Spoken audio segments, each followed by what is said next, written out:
Ya, Assalamualaikum warahmatullahi wabarakatuh. Selamat siang Pak Suyanto. Saya akan lanjutkan dengan artikel yang kedua tentang Authentic as Institutional Maintenance Work. Yang ditulis oleh Columbero dan kawan-kawannya pada tahun 2008 dan diterbitkan di Journal of Management Study. Artikel ini dilatar belakangi oleh membahas bagaimana pengelola heritage menggunakan autentikasi. Autentikasi itu sendiri bahwa proses itu di mana keaslian diproduksi secara sosial dan dianggap berasal. Ya. Jadi fokus makalah ini pada autentikasi dalam konteks memodifikasi artefak yang tak tergantikan. Mengapa artefak? Karena artefak memiliki kualitas khusus yang mempengaruhi kapasitas pengelola untuk pemeliharaan institusional. Jadi penyelidikan dilakukan untuk menyelesaikan kontemporer pada 6 bangunan yang terdaftar atau terlampir terdapat potensi irreplaceable artifact mengalami kerusakan dan kehilangan fungsionalitas. Jadi terdapat akan 3 bentuk autentikasi dalam penelitian ini, yaitu konsolidasi material, mobilisasi kerajinan, peningkatan karakter, dan peningkatan karakter. Meskipun satu bentuk autentikasi mendominasi dalam setiap kasus, penulisan menyarankan bahwa ketiga bentuk ini dapat digunakan secara bersamaan. Ya, adapun teori yang digunakan adalah institutional theory, di mana teori ini jelas digagas oleh seorang yang bernama Philip Selznick 1984 yang memfokuskan teori ini pada peran individu, ya, khususnya di sini adalah manajer institusional, bahwa tidak hanya manajer umum yang berperan dalam kesuksesan sebuah organisasi seperti pandangan Adam Smith dan kawan-kawan. Jadi institusional itu sendiri adalah proses longitudinal di mana pengalaman dan aspirasi individu dalam organisasi serta kepentingan kelompok kecil dan masyarakat pada umumnya mulai membentuk tindakan mereka. Jadi pandangan ini penting karena ini adalah langkah pertama untuk mengakui bahwa organisasi adalah cerminan dari lingkungan internal maupun eksternal, ya. Nah, namun adapun kerja kelembagaan ini berfungsi sebagai tandingan terhadap teori institusional dengan membawa analisis ke tingkat aktor, bahwa jelas yang berperan di situ individu di dalam organisasi itu sendiri. Jadi ketika berbicara tentang manajer institusional tadi, bahwa jelas ini aktor yang berperan akan sangat menentukan sukses atau tidaknya sebuah organisasi itu ditentukan oleh individu di dalam organisasi itu sendiri. Jadi menurut perspektif teoritis ini, promosi perubahan kelembagaan membutuhkan kerja kelembagaan dari para pelaku yang luas.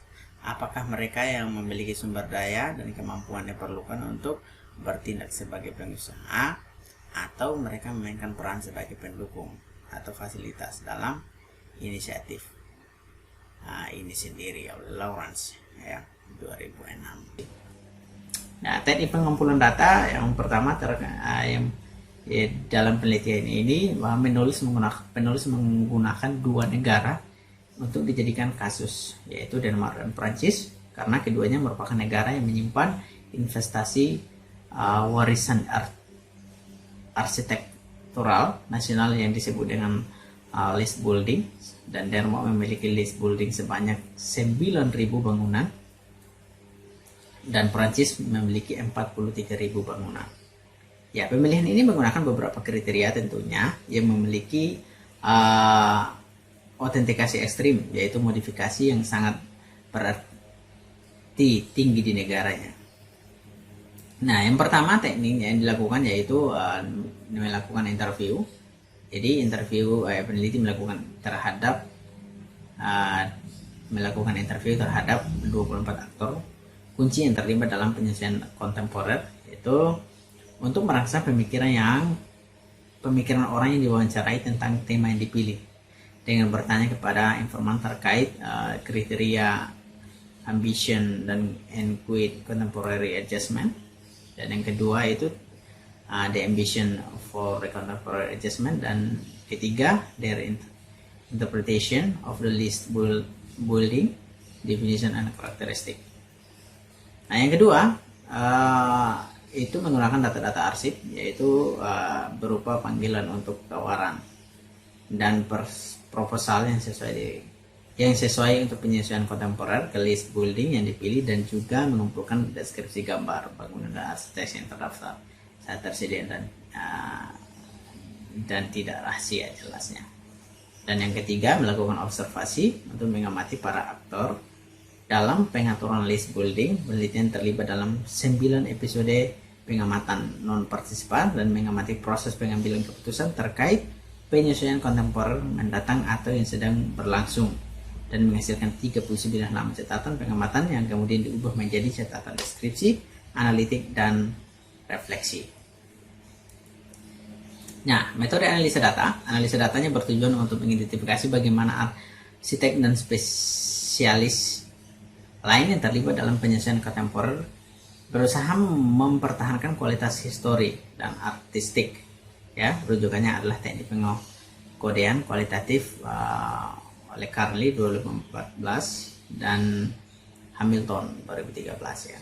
Jadi caption pertama itu tentang open coding ya, seperti yang terdapat pada slide.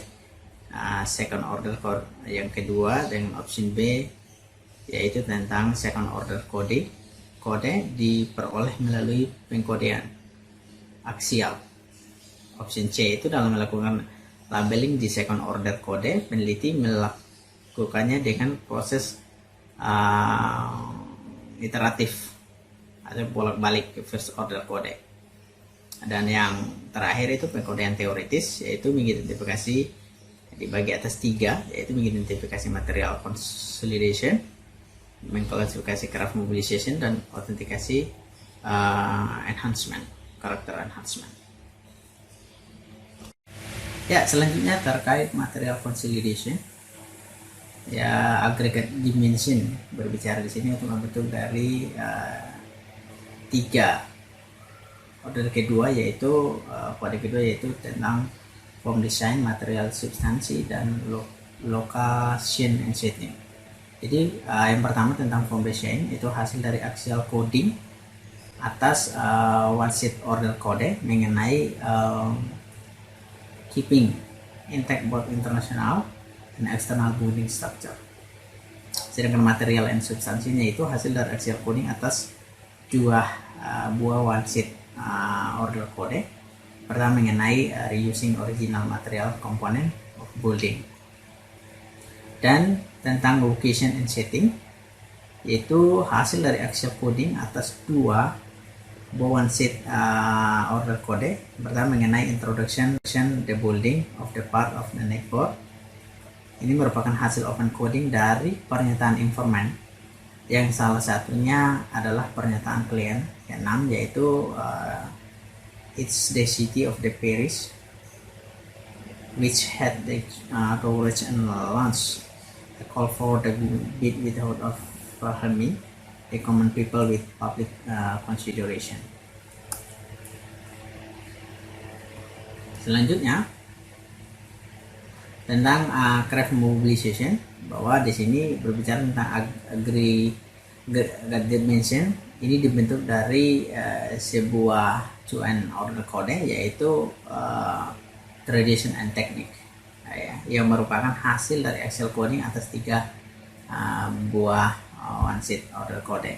Jadi yang pertama bahwa using original construction technique to reproduce remove material one sheet element coding merupakan hasil open coding dari pernyataan informan yang salah satunya pernyataan patron 1, yaitu we are already focus the material, the original materials and authentic city, we use the same material and method.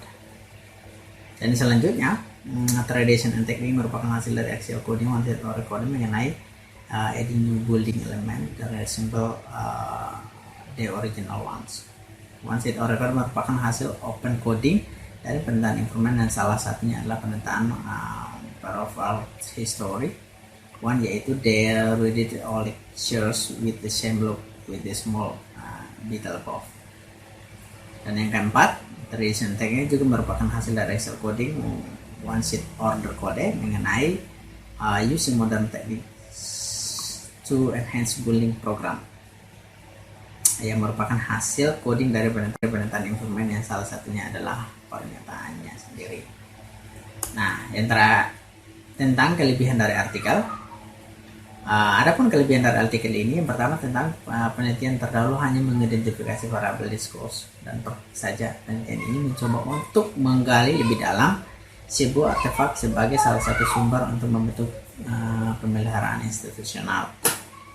Yang kedua, berhasil mengidentifikasi autentikasi sebagai bentuk baru yang potensial dari pekerjaan pemeliharaan kelembagaan dan dua elemen kunci autentikasi. Yang ketiga, penelitian ini menggunakan banyak arsip tersedia yang bisa digunakan sebagai acuan. Di antaranya itu yang paling utama adalah Danish Building Regulation dan the French Heritage Code. Dan yang terakhir, penelitian ini juga tidak hanya mengandalkan arsip, namun juga melakukan wawancara kepada orang-orang penting yang bertanggung jawab pada perubahan-perubahan yang dilakukan pada bangunan-bangunan yang rencananya akan diteliti. Adapun kekurangan dari artikel ini yaitu studi kasus Denmark dan Prancis ini memiliki jumlah gedung warisan arsitek yang timpang apabila dibandingkan. Prancis memiliki 43 bangunan dan sedangkan Denmark 9.000 bangunan. Walaupun sampelnya sama-sama diambil dari 3 bangunan dari tiap negara, namun perbedaan ini membuat pilihan dari Denmark lebih terbatas dibandingkan dengan Prancis. Kekurangan yang kedua itu tidak dijelaskan juga mengapa lokasi yang dipilih sebagai kasus ini hanya Denmark dan Prancis. Yang ketiga, penelitian ini tidak membandingkan efek institusional masing-masing dari 3 bentuk autentikasi. Dan yang keempat, kata-kata dalam proses penyajian data bertele-tele sehingga membingungkan para pembaca. Saran untuk penelitian ke depannya, yang pertama itu penelitian di masa depan harus memeriksa secara sistematis jika efek institusional baik dari ketiga bentuk autentikasi berbeda satu sama lain dan dalam keadaan masing-masing paling efektif. Dan yang kedua, untuk mengumpulkan data mungkin bisa dicoba untuk menambah sampel negara-negara yang diteliti. Mungkin bisa juga kedepannya dicoba lebih menggunakan negara yang secara kultur mirip seperti Spanyol, Portugal, dan lain-lainnya.